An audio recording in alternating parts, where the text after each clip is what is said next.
you.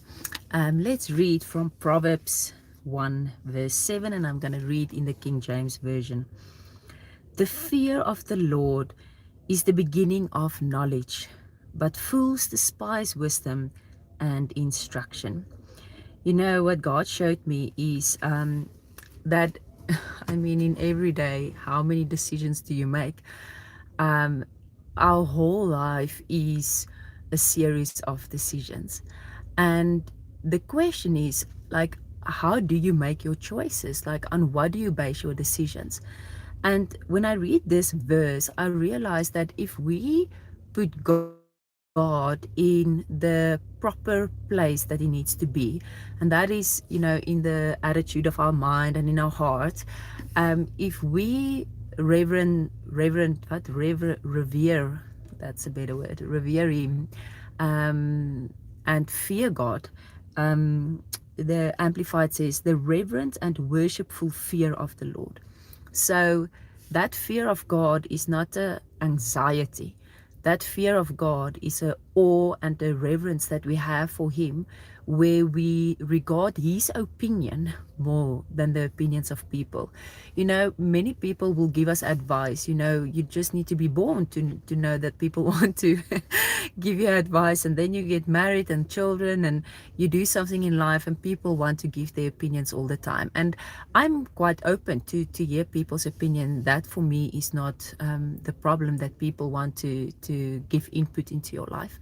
For me, I just always weigh it up against what I know of who God is and what is His direction for my life. So for me, the most important opinion is God. Now, do I sometimes ignore that? Sure.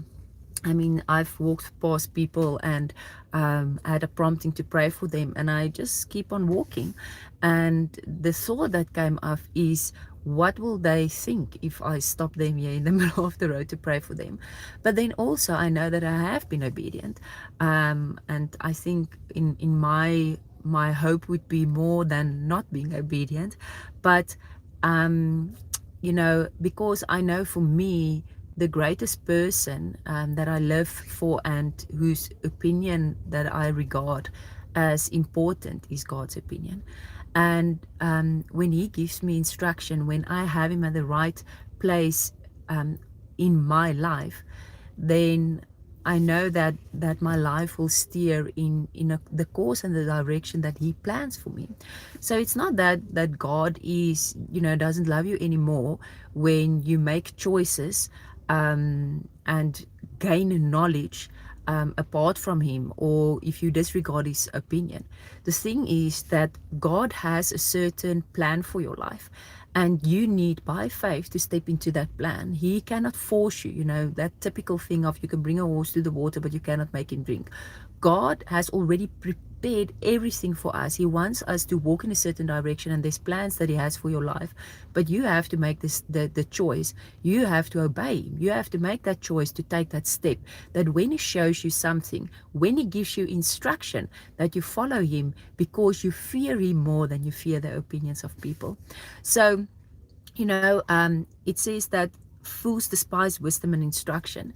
So for me, when we speak about knowledge, when we speak about wisdom, it often goes hand in hand with instruction. You can be in the middle of a situation, and you have to make a certain choice, and it goes against the normal grain. It goes against what people told you will be the best choice. It goes against what may be the economic,